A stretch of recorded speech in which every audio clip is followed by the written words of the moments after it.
Opa, Felipe Fontoura por aqui, falando no canal Dev Samurai.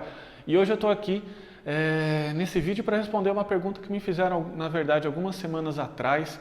Para ser sincero, eu acho que foi 2 ou 3 semanas atrás, não importa muito.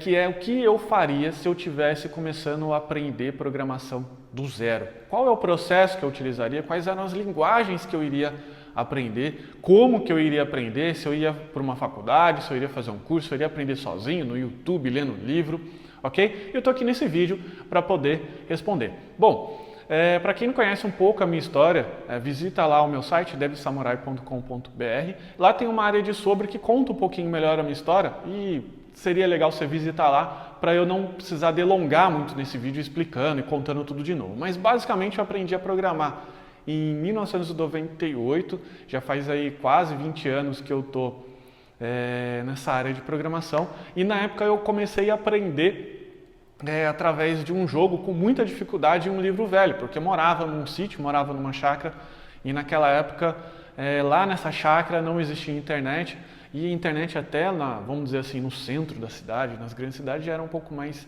complicado. E eu comecei a aprender a programar desse jeito, eu tinha uma motivação que vinha através desse jogo de MS-DOS, que era um jogo de um gorila, ok? E eu queria aprender a programar e tinha um livro e só isso. Meu pai não conhecia, minha mãe muito menos, não tinha colegas e amigos que conhecia. Aliás, eu era o cara diferentão, que ali era o cara da computação. E eu comecei desse jeito, programando ali em DOS, numa linguagem chamada BASIC. Esse programa chamava KeyBasic. Legal? Logo depois eu comecei a fazer técnico em eletrônica, eu sou técnico em eletrônica formado, depois fui em engenharia da computação e ali nesse processo comecei a aprender a programar.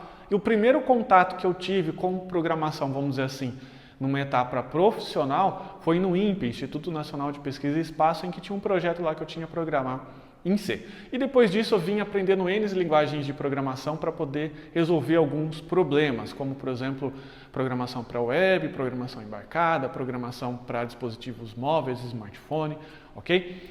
Então, voltando à pergunta, o que eu faria ou como que eu estudaria, ou o que eu estudaria se eu estivesse começando hoje? Bom, com certeza eu iria começar da forma que eu comecei. Não com esse nível de dificuldade, porque hoje está muito mais tranquilo, mas com uma motivação de fazer algo que seja interessante para mim. Então, na época eu queria fazer um joguinho e comecei a ter essa motivação. Até a própria palavra motivação, se a gente separar ela, é algo que motiva a ação. Como assim? É algo que você vai se inspirar, é algo que vai te fazer investir seu tempo, investir sua energia. E se você não tiver uma motivação em mente, você vai desanimar rapidinho. Então o que vai acontecer? Você vai largar o seu projeto de aprender a programar pela metade. Então eu faria com certeza esse processo de ter uma motivação, de ter algo que eu queira completar. De preferência que seja algo bem pequenininho, que seja algo que eu conseguisse implementar em torno aí de uma semana, no máximo 15 dias, em que eu ia intercalando o meu estudo com a prática. Ou seja, eu tenho em mente muito bem claro aquilo que eu quero fazer, por exemplo, um joguinho, e logo depois eu iria começar a estudar e iria começar a construção desse joguinho, e à medida que eu fosse estudando, eu iria terminando o meu projeto. Isso cria algo que a gente chama de reforço positivo, que é um estímulo para a sua mente, né? Que a nossa mente ela foi criada para economizar energia, foi feita para a gente sobreviver. Então ela não gosta de gastar energia à toa, e estudar programação na visão, vamos dizer assim, de sobrevivência, não é algo, vamos dizer, muito prazeroso para a mente, porque é algo que você investe muita energia, você pensa, né? Você precisa torrar os neurônios. E eu certamente faria esse processo. Agora, qual linguagem de programação eu iria aprender a programar? Sem dúvida nenhuma, de todas as linguagens que eu conheço, que, vamos dizer assim, não são poucas, mas também não são muitas, porque eu sou um cara bastante prático, gosto de estudar para resolver de fato um problema e não ser só um teórico que conhece 567 linguagens, mas não usa nenhuma, ok? Eu gosto de estudar e conhecer bem aquilo que eu estudei para investir meu tempo.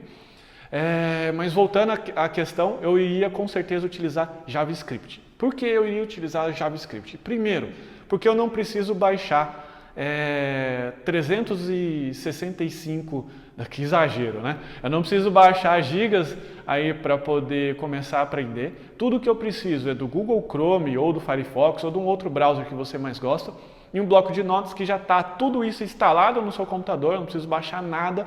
Então o delay que eu tenho para começar a produzir algo é zero, eu abro e já começo a fazer, ok? É uma linguagem bastante fácil de aprender, bastante tranquila, porque não tem muitos comandos complicados, é o basicão, ok? E é uma linguagem que ela é orientada para a web e não só para a web. Hoje existe a possibilidade de você usar JavaScript como linguagem de servidor para fazer o que o pessoal chama de back-end.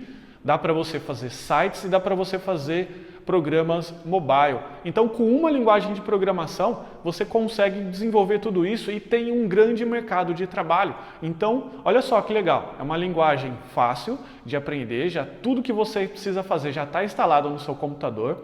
Você ainda de quebra tem um grande mercado para você trabalhar com JavaScript da medida que você for se aperfeiçoando. E o mais legal é que dá para você fazer também o que eu comentei, dá para fazer alguma coisa lúdica, alguma coisa que se você está começando a programar hoje, você pode fazer isso para criar esse reforço positivo. Se você é uma pessoa que gosta de coisas visuais ali no computador, como por exemplo um jogo, com JavaScript dá para fazer. Legal? Então, se eu estivesse começando a aprender hoje, com certeza eu iria fazer esse passo, né? Primeiro passo, que é ter um projeto em mente que me desafie, que me motive, né, a prosseguir, iria utilizar JavaScript. Claro que você não precisa depois ficar parado, só JavaScript, eu só posso aprender JavaScript na minha vida, não é isso. Mas com toda essa bagagem, né, imagine você com essa bagagem, imagine você já trabalhando num local bacana, desenvolvendo projetos, ganhando dinheiro com isso, você pode de uma forma mais tranquila estudar alguma outra linguagem, alguma outra tecnologia, talvez até um framework na área de JavaScript, que complemente aquilo que você está aprendendo e você vai montar o que a gente chama de peça de Lego, né? Todo mundo já brincou, a grande parte das pessoas já brincou com Lego. Quando você vai fazer alguma coisa com Lego, você vai encaixando as peças para montar um todo e você vai montando um todo com peças que se conectam para criar um grande, né, vamos dizer assim, um grande objetivo, quem sabe um objetivo de vida, objetivo de trabalho, ok? Você vai ser um profissional muito mais completo com um menor tempo possível, porque isso daí, em comparação a pessoas que ficam um pouco mais perdidas, dando tiro para tudo quanto é lado, agora eu vou estudar C, vou estudar Java, não, porque eu ouvi dizer que o Python é legal, e aliás fica até uma dica, não escute o que as pessoas estão falando, porque a maioria das pessoas não sabem o que elas estão falando, elas estão escutando de alguém e estão indo num processo que chama de efeito manada. Todo mundo segue por um fluxo, por quê? Porque falaram que era para eu seguir, ok? Então meu conselho é, não siga muito o efeito manada, você pode ou não aplicar isso que eu comentei com você, tá certo? Ou então aplicar só pela metade, fica ao seu critério, mas respondendo a dúvida principal, se eu tivesse que começar hoje, eu iria fazer exatamente esse processo, ok? E adivinha como que eu sei? Porque eu fiz o processo que eu estou falando que não é para fazer, que é tentar estudar N linguagens. Claro que eu estudei muito porque eu queria aplicar por um problema específico que estava acontecendo, até aqui na empresa, até em outros lugares que eu trabalhava, mas eu também passei por N linguagens aí. E a maioria dessas linguagens hoje que eu aprendi, adivinha, não uso para nada. Então foi perca de tempo, ok? Então, fica essas dicas para você, fica esse relato aí do que eu faria ou não respondendo a dúvida respondendo a pergunta que me fizeram, ok? Então, se você está gostando desses vídeos, se você achou legal esse vídeo, assina o canal que assim eu vou saber se eu estou no caminho certo. Legal? Muito obrigado. Tchau.